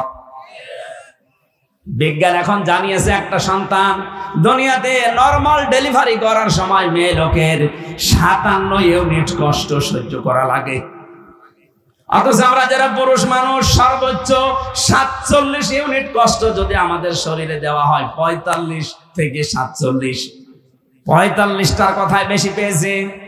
45 ইউনিট কষ্ট আমরা যদি পাই, সঙ্গে সঙ্গে আমরা মারা যাব। অথচ মা আমাকে দুনিয়ার মুখ দেখাতে তিনি 57 ইউনিট কষ্ট সহ্য করেছে। এই জন্য তো মা বাবার এত দাম। আপনি মা বাবার জন্য শুকরিয়া আদায় করা মানে তাদের পেছনে খরচ করা, তাদের কথা মতো চলা যদি বৈধ হয়, তাদের খেদমত করা, তাদের পাশে থাকা। আল্লাহর শুকরিয়া আপনি আদায় করছেন, সুবহানাল্লাহ, আলহামদুলিল্লাহ, যেখানে যার বিধান মানেন, কিন্তু মা বাবার সাথে সম্পর্ক ভালো না, আপনি যেন আল্লাহকেও মানেন না। 3 নম্বরে পড়া কোরআনে যেখানেই আছে নামাজ, সঙ্গে সঙ্গে আল্লাহ দিয়েছেন যাকাত। রব্বুল আলামিন বলেন আকিমুস সালাতা ওয়া আতাবুজ যাকাত, নামাজ কায়েম করো, সঙ্গে সঙ্গে যাকাত আদায় করো। এখানে বহু মুসলমান আমরা আছি, নামাজ পড়তে বলবেন 5 ওয়াক্তের জায়গাও তাহাজ্জুদ মিলে 6 ওয়াক্ত পড়বে, যাকাত দিতে বললে মনে হয় যে জরিমানা, আপনার নামাজ হবে না। এই যে একটা হাত, এখান থেকে শুরু করে পর্যন্ত হাত, কেউ যদি এ পর্যন্ত ঢেকে রাখে, এ পর্যন্ত খালি রাখে, ও পুরা হাতে কাপড় দিয়েছে। কথা বলে না কেন? আপনাকে এই দুনিয়ার ময়দানে দেখাতে হবে ফাসাল্লি লিরাব্বিকা ওয়ানহার, আপনি নামাজ পড়ছেন আল্লাহর জন্য, কুরবানি ত্যাগ তিতিক্ষা কষ্ট সহ্য করছেন ওই আল্লাহর জন্য। আজ হাজারো মানুষের ভেতরে এটা নেই, নামাজ পড়তে রাজি আছে, কিন্তু বাকিটা যে যাকাত, বাকিটা যে খরচ, এইটা পড়লেই দুনিয়ার কাজ মনে করে জরিমানা, না এটা পারবো না, আপনি যেন নামাজ পড়েন না। হযরত লোকমানের জন্য জ্ঞান পাওয়ার পরেই তিনি নত হয়ে গেলেন আল্লাহর সামনে। আমরাও যারা সামনে জ্ঞান পাবো, কোরআনের জ্ঞান, হাদিসের জ্ঞান, দুনিয়ার জ্ঞান, সে যে জ্ঞানই অর্জন করি, আমাদের যেন এই আচরণ তৈরি হয় যে আমরা নত হয়ে যাব, বিনম্র হব, ছোট হব, শ্রদ্ধায় অবনত হব। কার কাছে? আরো জোরে বলে। আমরা শুকরিয়া আদায় করব আল্লাহর জন্য না, আমার নিজের জন্যই দরকার এটা। ওমান কাফারা ফাইন্নাল্লাহা গনিয়্যুন হামিদ, কোন মানুষ যদি অস্বীকার করে, কোন মানুষ যদি মুখ ফিরিয়ে চলে যায় এখান থেকে, আল্লাহ বলেন তোর প্রশংসা আমার লাগবে না, আমি নিজেই ধনী। আল্লাহ কি গরিব? আল্লাহুল গনিয়্যু ওয়া আনতুমুল ফুকারা। আল্লাহ বলেন পৃথিবীর সবাই গরিব ফকির, আমি আল্লাহ একমাত্র ধনী। জোরে বলেন সুবহানাল্লাহ। গরিব মানুষের কাছে যেহেতু ধনীদের কাছে ধারণা দেওয়া, সব চাইতে ধনী আমার আল্লাহ নিজে, এই জন্য গনি নামটা তিনি নিয়েছেন। কাউকে যদি গনি বলে ডাকেন আপনার কিন্তু বলা হবে, বলা লাগবে আব্দুল গনি। পৃথিবীতে একমাত্র ধনীকে, আরো জোরে বলেন। বারবার চলতে ফিরতে আমাদের মুখ দিয়ে যেন এই শব্দটা আল্লাহ বের করে নেয়, বল লিল্লাহি মা ফিস সামাওয়াতি ওয়া মা ফিল আরদ। আসমান জমিনে যা আছে সব কার। তাহলে এগুলো আমাদের আয়ত্তে যতটুকু আছে, কারো 10 বিঘা 5 বিঘা 1 বিঘা 2 কাঠা, এগুলো সব আমার না, এগুলো আমার আমানত। এই কথা বলেন না কেন? এই বিশ্বাসটা যতদিন দৃঢ়ভাবে বদ্ধমূল না হবে ততদিন আপনি ইবাদতে শান্তি পাবেন না। আপনি এটা দৃঢ়ভাবে বিশ্বাস করেন যে এগুলো আল্লাহর, কিন্তু আমার কাছে আমানত। আমানতের জিনিস যেমন মন মতো খরচ করা যায় না, ওনাকে বলে জিজ্ঞাসা করে দেওয়া লাগে। সুতরাং আল্লাহ আমাকে আমানত দিয়েছে, আমানতের সঠিক ব্যবহার করে যেন আমি মারা যেতে পারি। এই পৃথিবীতে সবচাইতে বেশি জ্ঞানের উপরে কাজ করেছিল, আমল করেছিল নবীরা। কারা? বলেন বলেন। এই জন্য নবীদের সম্মান মর্যাদা আজ দুনিয়ায় আছে, কিয়ামত পর্যন্ত আল্লাহ ঠিক রাখবে। কিন্তু যারা ঈমান আনার পরে, যারা ইলম অর্জন করে আমল করে না, কাজ করে না জ্ঞান অনুযায়ী, তাদের মর্যাদা বাড়া দূরের কথা, দিন যত যাবে আল্লাহ তাদের তত ঘৃণিত করে দেবে। এই জন্য যাদের নাম বললাম, এই মানুষগুলোর জ্ঞান আছে কিন্তু জ্ঞান অনুযায়ী আমল নেই। কারণ জ্ঞান অনুযায়ী আমল করলে তাদের অবস্থা নবীদের মতো, সাহাবীদের মতো হবে। আল্লাহ পাক বলেন, ইয়া হাসরাতান আলাল ইবাদ মা ইয়াতিহিম মির রাসূলিন ইল্লা কানু বিহি ইস্তাহজিউন। সূরা ইয়াসিনের 30 নম্বর আয়াতে আল্লাহ বলেন, আমার বান্দাদের জন্য আমার আফসোস, আক্ষেপ, এমন কোন নবী রাসূল দুনিয়ায় পাঠালাম না যার সাথে সমসাময়িক মানুষেরা ঠাট্টা বিদ্রূপ জুলুম নির্যাতন অত্যাচার করে নাই। কে বলছেন বলেন তো? যেহেতু নবীরা তাদের প্রাপ্ত জ্ঞানের উপরে কাজ করতো, আমল করতো, এজন্য জালেম যারা, কাফের মুশরিক যারা, তাদের উপরে জুলুম অত্যাচার ঠাট্টা বিদ্রূপ করতো। এটাই ঠিক কিনা বলেন? আজ বিশ্বে যারা জ্ঞানের উপরে আমল করবে, বুঝবেন ওই মানুষগুলোর মর্যাদা আল্লাহ বাড়াতে থাকবে। আমি নাম ধরে একজনের বলছি, আপনি দেখেন তো, আমিরে জামাত ডাক্তার শফিকুর রহমান, একটা জেনারেল শিক্ষিত, একটা এমবিবিএস ডাক্তার, সার্জন, উনি অপারেশন করে। অথচ লোকটা তার জ্ঞান অনুযায়ী, তার এলেম অনুযায়ী কাজ করার কারণে আল্লাহ এত উপরে তুলে দিয়েছে। শুধু বাংলাদেশ না, বহির বিশ্বেও আজ মানুষের অন্তরের ভেতরে আল্লাহ পাক তার জায়গা তৈরি করে দিয়েছে। শুধু মুসলমানেরা না, অন্যান্য ধর্মের মানুষদের কাছেও তিনি ছুটে যাচ্ছেন। যেখানে যায় দেখি বলে খায়রুন নাস মাইয়ানফাউন নাস।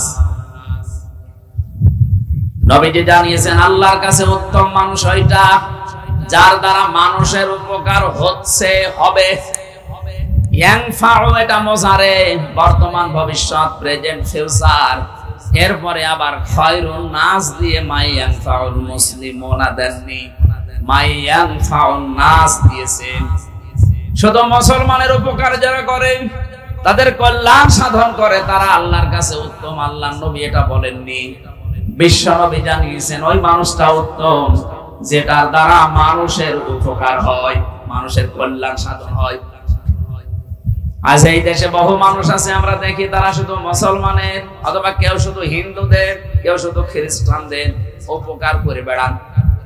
ডাক্তার শফিকুর রহমানের জীবনের দিকে তাকান, ওনার যে প্রতিষ্ঠান আছে সিলেটের বুকে, সেখানে হিন্দু, বৌদ্ধ, খ্রিস্টান, মুসলমান সবার কর্মজীবন আছে।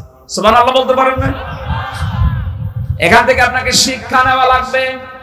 আমি যদি আল্লাহর কাছে দামি হতে চাই, উত্তম হতে চাই, আল্লাহর দরবারে যদি আমার একটা চেয়ার তৈরি করতে চাই, মর্যাদার চেয়ার, মানুষ কোন ধর্মের দেখা যাবে না, ও যদি মানুষ পদবাচ্চা বিবেচিত হয়, বিপদে পড়লে এগিয়ে যাওয়া লাগবে। কথা বলেন না কেন? বিশ্বনবীর স্ত্রী হযরতে খাদিজাতুল কুবরা রাদিয়াল্লাহু তাআলা আনহা, তিনি ওই সময় মুসলমান হননি, ঈমান আনেননি। কিন্তু নবীজি যখন এসেই বললেন জাম্মিলুনি, আমাকে ঢেকে দাও, আমি ভয় পেয়েছি, হযরতে খাদিজা ওই দিন বলেছিলেন, কাল্লা আল্লাহি মা ইউখসিকাল্লাহু আবাদান ইন্নাকা লা তাসিলুর রিহমা ওয়া তাহমিলুল কাল্লা ওয়া তাকসিবুল মা'দুমা ওয়া তু'ইনু আলা নাওয়াইবিল হক। যারা মেয়ে লোক এসেছেন তাদেরকে এবার বলছে, শুধু বাদাম খাচ্ছেন বসে বসে, এইদিকে ভালো করে খেয়াল করে থাকেন। বিশ্ব নবীর স্ত্রী যে কথাগুলো নবীজিকে ওই দিন বলেছিলেন, আজ যদি কোনো স্ত্রী তার স্বামীর চরিত্র নিয়ে এই কথাগুলো বলতে পারে, সে যেন এখন বিশ্বাস করে নিতে পারে যে হ্যাঁ, সে নবীর উম্মত আছে। আর যদি দেখেন যে না, নবীর এই 5টা বিষয়ের সাথে আমার চরিত্র মিলছে না, আপনি বিশ্বাস করতে পারেন আপনি নবীর উম্মত থেকে খারিজ হয়ে গেছেন। হযরতে খাদিজা ওই দিন বলেছিলেন, কাল্লা, কখনো না, আল্লাহি, আল্লাহর কসম, মা ইউখজিকাল্লাহু আবাদান, আল্লাহ কখনো আপনাকে অপমান, অপদস্থ, ঘৃণিত, ভয় ভীতি দেখাতে পারেন না। ইন্নাকা লা তাসিলুর রিহমা, কারণ আপনি রেহেমের সম্পর্কগুলো ঠিক রাখেন।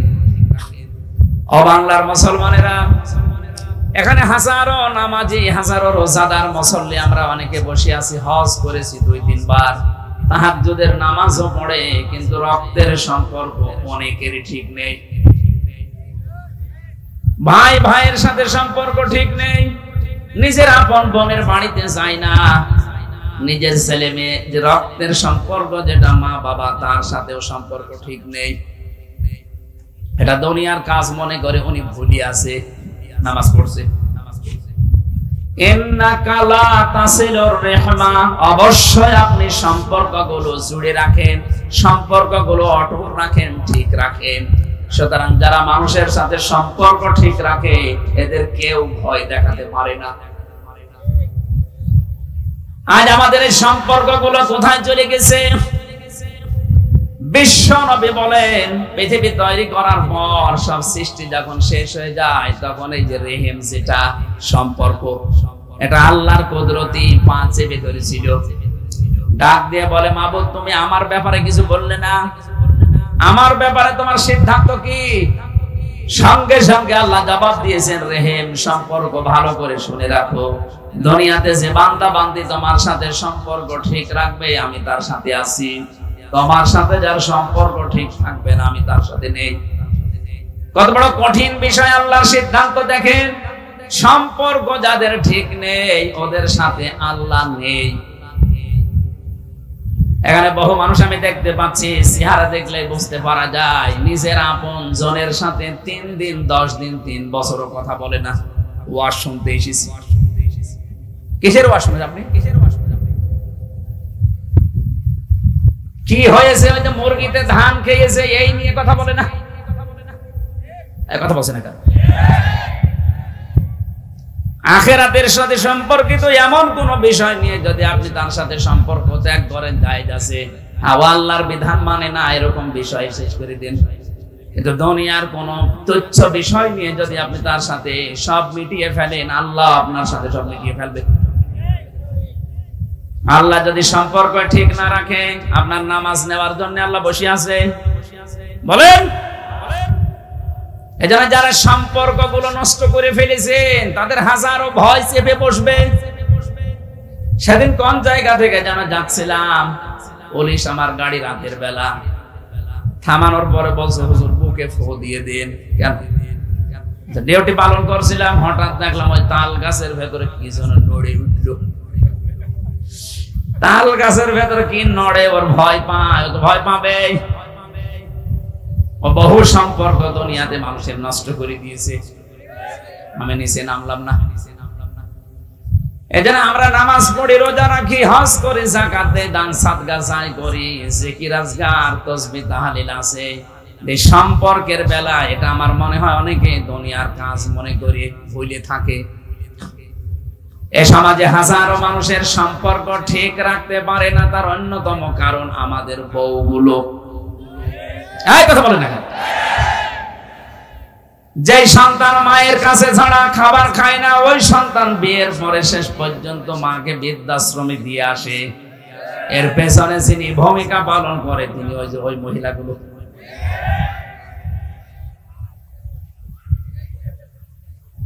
ওরা মনে করে আমি নামাজ পড়ি, রোজা রাখি, কালো বোরকা পরি, আমি ভালো জান্নাতে যাব না। যাবে কে? জান্নাত। আপনার কারণে আপনার স্বামী তার মা বাবাকে ছেড়েছে, তার আপন বোনকে ছেড়েছে, তার আপন ভাইকে ছেড়েছে। এরকম ছোট মনের বউ আছে কার? হাত তোলেন তো। মেয়েদের উপরে মানে আন্দাজে দোষারোপ করা হয়ে গেল। তো সব আল্লাহর ওলি বসে আছে। আলহামদুলিল্লাহ, যাক এলাকার মেয়েরা ভালো, আমি ক্ষমা চাচ্ছি মা বোনেরা। আমি না জানতাম না, এই জন্য বলে ফেলেছিলাম। এলাকাতে তো খুব ভালোই আছে। হ্যাঁ, এই যে বৃদ্ধাশ্রম দেখে আসলাম, আপনার পাশের জেলা কিশোরগঞ্জ, নীলফামারীর কিশোরগঞ্জ। কারা ওখানে? কারা? ওকে ফেরেশতা এসে বসে আছে। আপনাদের মা বাবা, আপনাদের ওখানে মা বাবা অনেকে লাইন দিয়ে দেখলাম বসে আছে এইদিকে এইদিকে। ওদের চেহারার দিকে তাকালে বোঝা যাচ্ছে ওরা বড় দোয়া করছে। আমরা যারা স্বামী আছি, আমি যতটুকু বাস্তবতায় দেখি, আমি নিজের থেকে বলছি, আমি সহ পৃথিবীর কোন স্বামী চাই না যে বিয়ের পরে আমার মা বাবা আলাদা হয়ে যাক। কথা বলা লাগবে। কোন স্বামী এটা চাই? কিন্তু কালের আবর্তনে বাস্তবতার নিরিখে আমরা দেখতে পাচ্ছি অধিকাংশ পরিবারে তার মা বাবাকে আলাদা করে দেওয়া হচ্ছে এই স্ত্রীর কান পড়ার কারণে। আর ওই স্ত্রীকে মন্তর পড়ায় ওর মা আর ওর বড় বোন। এখানে যার বড় বোন আছে ওরা বিয়ে করবেন না? না, আমি হাসির খোরাকিতে। হাজারো পরিবারে সমস্যা আছে না? আমার বিশ্ববিদ্যালয়ে একজন শিক্ষক ছিল, ডক্টর আব্দুল্লাহ জাহাঙ্গীর রাহিমাহুল্লাহ, ইন্তেকাল করেছেন। একবার বলছিলেন যে কুষ্টিয়ার এক চেয়ারম্যান, সাবেক চেয়ারম্যান, উনি গেছে খুলনায় নিজের ছেলের বাড়িতে। যাবার পরে কড়া নাড়ানোর পরে কলিং বেল টিপ দিয়েছে, এসেছে বেলে ছেলে। রাত তখন 10:30 বাজে। ডাক বলে, আব্বা তুমি এত রাতে আসলে? কাজে এসেছিলাম, শেষ পর্যন্ত আর যেতে পারিনি, এই জন্য তোর বাড়িতে আজকে থাকবো, কালকে যাব। আসো ভেতরে। ভেতরে নেওয়ার পরে জিজ্ঞাসা করছে, আব্বা তুমি খেয়ে এসেছো? ছেলের বাড়ি কেউ খেয়ে যায়? ও বুঝতে পেরেছে আমার ছেলের অবস্থা কোন পর্যায়ে আছে। কথা বলে না, ঠিক আছে আমার খাওয়া লাগবে না, এতটুকু বলার পরে ছেলে স্ত্রীর কাছে গিয়ে বলছে, দেখো আমার বাবা এসেছে, রান্না করো। না, আমি সেই সন্ধ্যা থেকে রাত 10:30 পর্যন্ত আমি সিরিয়াল দেখছি, আমি ক্লান্ত। কি দেখছে? সিরিয়াল গুলো একটার পরে একটা আমি দেখছি, আমি আর পারবো না। তোমার বাবা তুমি পারলে রান্না করে খাওয়াও বা হোটেল থেকে নিয়ে এসে খাওয়াও। এ কথা চেয়ারম্যান শুনে ফেলেছে। ছেলেকে ডাক দিয়ে বলছে, কিছু বলা লাগবে না বৌমাকে, আমার ক্ষুধা নেই, আমি খেয়ে এসেছি, তোরা ঘুমিয়ে পড়। 1-1.5 ঘন্টা পরে রাত 12:30টার দিকে হঠাৎ কলিং বেলকে যেন টিপ দিয়েছে।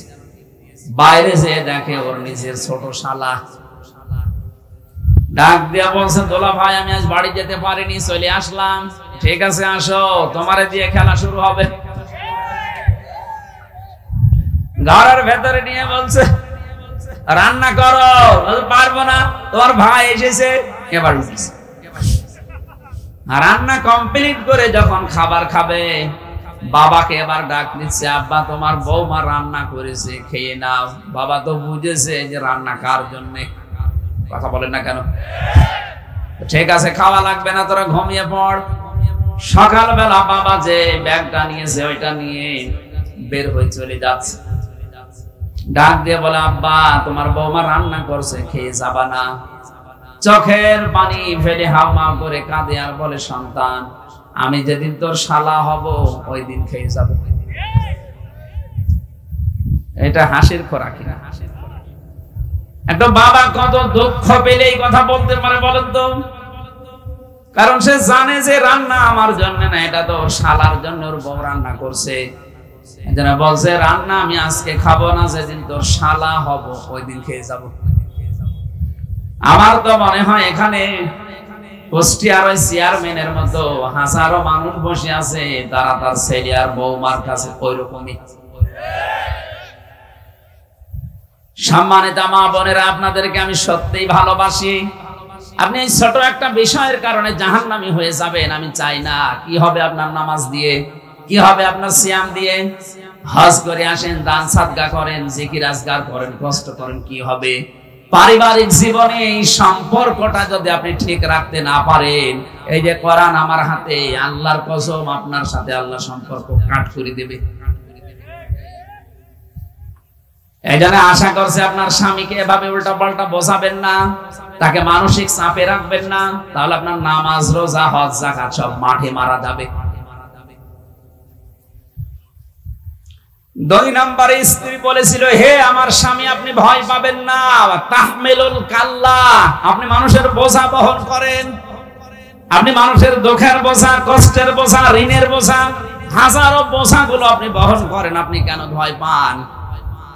আজ তাকান তামাম দুনিয়ার দিকে, যারা বোঝা বহন করা দূরের কথা, আরো জাতির উপরে বোঝা দিয়ে যায়। কথা বললেন না কেন? যে মহিলা পালিয়ে গেছে, আপনি তাকান কত বোঝা এই দেশে দিয়ে গেল, এত টাকা ঋণ করে গেছে এই দেশে বিভিন্ন ব্যাংক থেকে, বাইরে পাচারের মাধ্যমে। এই দেশে এখন যে জন্ম নেবে আজকে, সে 1 লাখ টাকা মাথার উপরে ঋণ। ঋণটা আপনি দিয়ে তো ভালো আরামে আছেন। আপনি আজ 2 মাস কতদিন হয়ে গেল বাইরের দেশে আছেন, আপনি তো রেমিটেন্স যোদ্ধা হওয়ার কথা ছিল, 1টা টাকাও পাঠাতে পারলেন না। কি 1টা টাকা পাঠিয়েছে, আরো গোপনে এদিক ওদিক করে এই দেশ থেকে টাকা যাচ্ছে, আরামে চা খাচ্ছে।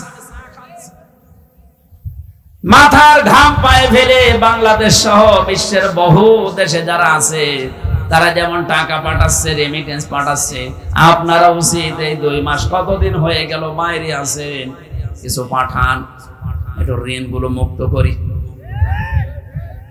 এগুলোর খবর নেই। আরো ঋণের বোঝা, কষ্টের বোঝা, দুঃখের বোঝা আমাদের মাথার উপরে পাহাড় পরিমাণ দিয়ে গেল। এখনো পর্যন্ত বাংলার বিভিন্ন হাসপাতালে 2780 জন মানুষ কাতরাচ্ছে, কারো হাত নেই, কারো পা নেই, কারো চোখ নেই, কারো লজ্জা স্থান উড়ে গেছে। এরকম কঠিন অবস্থায় এই মানুষগুলো তার পরিবার, তার মা বাবা, তার ভাই বোন, তার সমাজের জন্য বোঝা কিনা? আসতে বলেন। আপনি রাগ না করে বাস্তবের সাথে মিলান। এ মহিলা এতগুলো বোঝা দিয়ে গেল আমাদের, এরপরে ৩০,০০০ সরকার। আমি আল্লাহর জন্য শুকরিয়া আদায়ের দরকার নেই, কারণ আমি আল্লাহকে যদি ধন্যবাদ না জানাই, আমার যদি প্রশংসা না করে, আমার ক্ষমতা হারিয়ে যাবে, এরকম আমি না। কথা বলে না কেন? আমরা যদি আল্লাহকে ধন্যবাদ না দেই, শুকরিয়া না জানাই, ওনার ইবাদত বন্দেগী বাদ দিয়ে দেই, উনি গত বছর, সামনে বছর থেকে ক্ষমতা হারিয়ে ফেলবে। এটা তো আমার নিজের জন্য দরকার। কোরআন শরীফের ভেতরে আমি 3টা বিষয় আলাদা আলাদা পেয়েছি, এই 3টা বিষয় একটু টাচ দেই, ভালো করে শুনবেন। কোরআনে কারিমে যেখানে আল্লাহ তার ইতাআতের কথা, আনুগত্যের কথা জানিয়েছেন, সঙ্গে সঙ্গে আনুগত্যের নাম দিয়েছেন রাসূলুল্লাহ। আল্লাহ পাক বলেন, আতিউল্লাহ ওয়া আতিউর রাসূল। যে ব্যক্তি আল্লাহর আনুগত্য করে, সে যেন রাসূলের আনুগত্য করে। তাফসিরে মাযহারিতে মুফাসসির লিখেছেন, আল্লাহর আনুগত্য করে কিন্তু রাসূলকে মানে না, ও যেন আল্লাহকেও মানে না। এজন্য আপনি আল্লাহকে মানতে হলে রাসূলুল্লাহকে মাস্ট বি মানাই লাগবে। আজ বাংলাদেশে এই রোগটা দিন দিন বাড়ছে, 5 আগস্টের পর থেকে আরো বেড়ে গেছে। একটু সূত্র বলে দেখেন তো মেলে কিনা, নাকি এই আয়াত বাদ দিয়ে দেব? এটা দরকার আছে। ফেরাউন যেই দিন ডুবে যাচ্ছিল, ওই দিন কিন্তু বলেছিল, আন্নাহু লা ইলাহা ইল্লাল্লাযী আমানাত বিহি বানু ইসরাঈল ওয়া আনা মিনাল মুসলিমিন। আমি ঈমান আনলাম ওই আল্লাহর উপরে, বানি ইসরাইলরা যার উপরে ঈমান এনেছে, আমি তো মুসলমান। এরপরও ফেরেশতারা আমার পানির ভেতরে চুবাই কেন? আমি জবাব পেয়েছি তাফসিরে কয়েকটা। এক নম্বরে ফেরাউন কিন্তু স্বীকৃতি দিয়েছিল আল্লাহর, কার? আরো জোরে বলেন। কিন্তু ওই জামানায় যিনি প্রেরিত পুরুষ ছিলেন, আল্লাহর পক্ষ থেকে নবী এবং রাসূল ছিলেন, তিনি হযরতে মূসা। কথা বলেন না কেন? তার স্বীকৃতি সে দেয়নি। ও যদি বলতো লা ইলাহা ইল্লাল্লাহ মূসা কালিমুল্লাহ, আল্লাহ ওই সময় মাফ করে দিত। তো কি করেছে? বিদ্রোহ, রিসালাতের ঘোষণাটা দেয়নি, ও শুধু দিয়েছে আল্লাহর একাত্মবাদের ঘোষণা, যে আন্নাহু লা ইলাহা ইল্লা, আমি ঈমান আনলাম ওই আল্লাহর প্রতি। আমানাত বিহি বানু ইসরাঈল, যার উপরে বনি ইসরাঈলরা ঈমান এনেছে, আমি মুসলমান। আল্লাহ বলেন না, ও যেহেতু রিসালাতের ঘোষণা দেয় না, ঈমান আনার সাথে যেগুলো সম্পৃক্ত, এক নম্বরে আল্লাহর একাত্মবাদের স্বীকৃতি দেওয়া, দুই নম্বরে রিসালাতের স্বীকৃতি দেওয়া, তিন নম্বরে আখিরাতে কিয়ামতে জবাব দিতে হবে, এই আচরণ তৈরি করা। কথা বলেন না কেন? আপনি আল্লাহর স্বীকৃতি দিয়েছেন, কিন্তু এই জামানার যিনি এখন প্রেরিত পুরুষ, শেষ নবী এবং রাসূল, তার নাম মুহাম্মাদুর। আজ বাংলাদেশে যারা নামাজ পড়েন, রোজা রাখেন, হজ করে আসেন, দান সাদকা করেন, এগুলো সব কার হুকুম? আরো জোরে বলেন। এগুলো করে অনেকে মনে করছেন তো নামাজ পড়ি, রোজা রাখি, হজ করে আসি, আমি দান সাদকা করি। কিন্তু রিসালাতের ঘোষণা দেওয়ার সময় যদি বলা হয় বিশ্ব নবী 23 বছরের জীবনে, নবুয়তের জিন্দেগিতে 13 বছর মার খেয়েছেন, 10 বছর রাষ্ট্রপ্রধান ছিলেন, তখন বলে হুজুর এটা রাজনীতি। কথা বলে না কেন? আপনি আল্লাহর কথা মানবেন, কিন্তু তার প্রেরিত পুরুষ, তার পাঠানো নবী এবং রাসূলকে আপনি ফেরাউনের মতো মানবেন না। আপনার মরণ হবে নামাজ পড়ার পরও ফেরাউনের মতো। এজন্য আল্লাহর ইতাআত যারা করে, সঙ্গে সঙ্গে আল্লাহ রাসূলের নাম দিয়েছেন, একজনকে মানে আর একজনকে মানে না, সেজন্য দুইজনকে মানে না। যেখানে পড়া কোরআন শরীফের ভেতরে আপনি শুকরিয়া আদায়ের কথা পাবেন, সেখানেই দেখবেন আল্লাহর পরে মা বাবার নাম, আনিশকুরলি ওয়ালিদাইকা, আল্লাহর শুকরিয়া আদায় করো, সঙ্গে সঙ্গে মা বাবার। কেন? কারণ তোমাকে দুনিয়ার মুখ দেখাতে গিয়ে আল্লাহর পরে সবচেয়ে বেশি কষ্ট স্বীকার করেছে তোমার মা আর বাবা। বিজ্ঞান এখন জানিয়েছে, একটা সন্তান দুনিয়াতে নরমাল ডেলিভারি করার সময় মেয়ে লোকের 57 ইউনিট কষ্ট সহ্য করা লাগে। অথচ আমরা যারা পুরুষ মানুষ, সর্বোচ্চ 47 ইউনিট কষ্ট যদি আমাদের শরীরে দেওয়া হয়, 45 থেকে 47, 45টার কথায় বেশি পেয়েছে। 45 ইউনিট কষ্ট আমরা যদি পাই, সঙ্গে সঙ্গে আমরা মারা যাব। অথচ মা আমাকে দুনিয়ার মুখ দেখাতে তিনি 57 ইউনিট কষ্ট সহ্য করেছে। এই জন্য তো মা বাবার এত দাম। আপনি মা বাবার জন্য শুকরিয়া আদায় করা মানে তাদের পেছনে খরচ করা, তাদের কথা মতো চলা, যদি বৈধ হয় তাদের খেদমত করা, তাদের পাশে থাকা। আল্লাহর শুকরিয়া আপনি আদায় করছেন, সুবহানাল্লাহ, আলহামদুলিল্লাহ, যেখানে যার বিধান মানেন, কিন্তু মা বাবার সাথে সম্পর্ক ভালো না, আপনি যেন আল্লাহকেও মানেন না। 3 নম্বরে পড়া কোরআনে যেখানেই আছে নামাজ, সঙ্গে সঙ্গে আল্লাহ দিয়েছেন যাকাত। রব্বুল আলামিন বলেন আকিমুস সালাতা ওয়া আতাবুজ যাকাত, নামাজ কায়েম করো, সঙ্গে সঙ্গে যাকাত আদায় করো। এখানে বহু মুসলমান আমরা আছি, নামাজ পড়তে বলবেন 5 ওয়াক্তের জায়গাও তাহাজ্জুদ মিলে 6 ওয়াক্ত পড়বে, যাকাত দিতে বললে মনে হয় যে জরিমানা, আপনার নামাজ হবে না। এই যে একটা হাত, এখান থেকে শুরু করে পর্যন্ত হাত, কেউ যদি এ পর্যন্ত ঢেকে রাখে, এ পর্যন্ত খালি রাখে, ও পুরা হাতে কাপড় দিয়েছে। কথা বলে না কেন? আপনাকে এই দুনিয়ার ময়দানে দেখাতে হবে ফাসাল্লি লিরাব্বিকা ওয়ানহার, আপনি নামাজ পড়ছেন আল্লাহর জন্য, কুরবানি ত্যাগ তিতিক্ষা কষ্ট সহ্য করছেন ওই আল্লাহর জন্য। আজ হাজারো মানুষের ভেতরে এটা নেই, নামাজ পড়তে রাজি আছে, কিন্তু বাকিটা যে যাকাত, বাকিটা যে খরচ, এইটা পড়লেই দুনিয়ার কাজ মনে করে জরিমানা, না এটা পারবো না, আপনি যেন নামাজ পড়েন না। হযরত লোকমানের জন্য জ্ঞান পাওয়ার পরেই তিনি নত হয়ে গেলেন আল্লাহর সামনে। আমরাও যারা সামনে জ্ঞান পাবো, কোরআনের জ্ঞান, হাদিসের জ্ঞান, দুনিয়ার জ্ঞান, সে যে জ্ঞানই অর্জন করি, আমাদের যেন এই আচরণ তৈরি হয় যে আমরা নত হয়ে যাব, বিনম্র হব, ছোট হব, শ্রদ্ধায় অবনত হব। কার কাছে? আরো জোরে বলে। আমরা শুকরিয়া আদায় করব আল্লাহর জন্য না, আমার নিজের জন্যই দরকার এটা। ওমান কাফারা ফাইন্নাল্লাহা গনিয়্যুন হামিদ।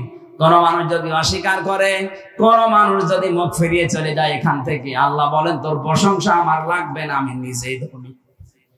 আল্লাহ কি গরিব? আল্লাহুল গনিয়্যু ওয়া আনতুমুল ফুকারা। আল্লাহ বলেন পৃথিবীর সবাই গরিব ফকির, আমি আল্লাহ একমাত্র ধনী। জোরে বলেন সুবহানাল্লাহ। গরিব মানুষের কাছে যেহেতু ধনীদের কাছে ধারণা দেওয়া, সব চাইতে ধনী আমার আল্লাহ নিজে। এই জন্য গনি নামটা তিনি নিয়েছেন। কাউকে যদি গনি বলে ডাকেন আপনার কিন্তু বলা হবে, বলা লাগবে আব্দুল গনি। পৃথিবীতে একমাত্র ধনীকে। আরো জোরে বলেন। বারবার চলতে ফিরতে আমাদের মুখ দিয়ে যেন এই শব্দটা আল্লাহ বের করে নেয়। বল লিল্লাহি মা ফিস সামাওয়াতি ওয়া মা ফিল আরদ। আসমান জমিনে যা আছে সব কার? তাহলে এগুলো আমাদের আয়ত্তে যতটুকু আছে, কারো 10 বিঘা, 5 বিঘা, 1 বিঘা, 2 কাঠা, এগুলো সব আমার না, এগুলো আমার আমানত। এই কথা বলেন না কেন? এই বিশ্বাসটা যতদিন দৃঢ়ভাবে বদ্ধমূল না হবে, ততদিন আপনি ইবাদতে শান্তি পাবেন না। আপনি এটা দৃঢ়ভাবে বিশ্বাস করেন যে এগুলো আল্লাহর, কিন্তু আমার কাছে আমানত। আমানতের জিনিস যেমন মন মতো খরচ করা যায় না, ওনাকে বলে জিজ্ঞাসা করে দেওয়া লাগে। সুতরাং আল্লাহ আমাকে আমানত দিয়েছে, আমানতের সঠিক ব্যবহার করে যেন আমি মারা যেতে পারি। আল্লাহ লোকমান আলাইহিস সালামের মতো দুনিয়ার ময়দানে এইভাবে শুকরিয়া আদায় করে বিশাল আখিরাত তৈরি করার তৌফিক দাও। আল্লাহুম্মা আমিন। লা ইলাহা ইল্লা আনতা সুবহানাকা ইন্নী কুনতু মিনাজ জালিমিন। আল্লাহ তাআলা, তোমার বান্দা লোকমানকে তুমি জ্ঞান দিয়েছিলে, হিকমত দান করেছিলে, তোমার শুকরিয়া আদায়ের মাধ্যমে জ্ঞানের পরিপূর্ণতা সে পেয়েছে। আল্লাহ তাআলা, আমাদেরকে তুমি যতটুকু জ্ঞান ইলম দিয়েছো, তোমার শুকরিয়া আদায় করে মাথা নত করে তোমার বিধান মানার তৌফিক দাও। সওয়াব যদি দিয়ে থাকো, কোটি কোটি গুণে বাড়িয়ে মহান বিশ্বনবী মুহাম্মদুর রাসূলুল্লাহর রওজায় পৌঁছিয়ে দাও। মা বাপ যারা হারিয়ে ফেলেছে, আল্লাহ মা বাপকে ক্ষমা করে দাও। মাহফিলের সম্মানিত সভাপতি অ্যাডভোকেট আবু তালেব, তোমার এই গোলামকে, মুরব্বী বান্দাকে কবুল করো। আমাদের প্রধান অতিথি, বিশেষ অতিথি যারা এসেছে মঞ্জুর করো। কত মা বোনেরা বসে আছে নিজেদের মা বাবা আত্মীয় স্বজন ছেড়ে, যারা স্বামীর বাড়িতে পড়ে আছে, আল্লাহ স্বামীর বাড়িকে জান্নাতের মতো বানিয়ে দাও। যাদের স্বামী অবাধ্য আছে বাধ্য করে দাও। যারা অসুস্থ আছে শেফায়ে কামেলা আজাল নসিব করো। তুমি দেখতে পাচ্ছ আমার শরীরের অবস্থা। জালেমের জিন্দাখানায় 3টা বছর ফাঁসির ওই কন্ডেম সেলের ভেতরে বসে থাকতে থাকতে আমার বিভিন্ন রোগ আমার শরীরে বাসা বেঁধেছে। আল্লাহ রোগগুলো মেহেরবানি করে শেফায়ে কামেলা আজেলা করে দাও। আবার আগের অবস্থায় আমার শরীরকে তুমি ফিরিয়ে দাও। কোরআনের যতগুলো কথা বলি, এগুলো আমার জীবনে আগে সেট করার তৌফিক দাও। এলাকায় মাটির নিচে যত মানুষ ঘুমিয়ে আছে, কোরআনের ইজ্জতে মাফ করে দাও। মাদ্রাসার আর্থিক সহযোগিতার জন্য এলাকাবাসী আহ্বান জানিয়েছে কমিটি। এলাকার মানুষের দিল মন তুমি নবীর ঘরের দিকে ঝুঁকিয়ে দাও। আল্লাহ, এগুলো সবই তোমার, আমাদের কাছে আমানত আছে। এটা আমাদের অন্তরে দৃঢ়ভাবে বদ্ধমূল করে দাও। বারাকাল্লাহু লানা ওয়া লাকুম ফিল কোরআনিল আযীম। আমার ছোট মেয়েটা অসুস্থ মারাত্মক, রব্বুল আলামিন মেহেরবানি করে হাফসা জান্নাতকে তুমি সুস্থতা দান করো। আমার চাচা শ্বশুর অসুস্থ হয়ে হাসপাতালে পড়ে আছে, আল্লাহ তাকেও তুমি সুস্থতা দাও। কত মানুষ এখানে বসে আছে, আমার রোগ দিয়েছো, মানুষের কাছে বলতেও পারে না। মেহেরবানি করে গোপনে রোগটা ভালো করে দাও। মরণ আসলে যেন কালেমাটা বের হয়, লা ইলাহা ইল্লাল্লাহ মুহাম্মাদুর রাসূলুল্লাহ। আসসালামু আলাইকুম। এই গাড়িতে আমার মেয়েদের উপরে লেখা কয়েকটা বই আছে, মেয়েদের জীবন নিয়ে লেখা, পারিবারিক জীবন। স্বামীদেরকে বলেন এগুলো নিয়ে যেতে। এই যে গাড়িতে আছে, এই গাড়ি না ওই গাড়ি, এই যে এই গাড়িতে আছে, গাড়িতে কয়েকটা আছে, নিয়ে যান, কাজে লাগবে। পারিবারিক জীবন নিয়ে লিখেছিলাম। সম্মানিত উপস্থিতি, এ পর্যায়ে আমাদের সমাপনী বক্তব্য দিবেন আজকের প্রধান অতিথি অধ্যক্ষ আনিসুর রহমান। আউযু বিল্লাহি মিনাশ শাইতানির রাজিম। বিসমিল্লাহির রহমানির রহিম। সম্মানিত সভাপতি, উপস্থিত প্রধান মেহমান, সম্মানিত মুসল্লিবৃন্দ,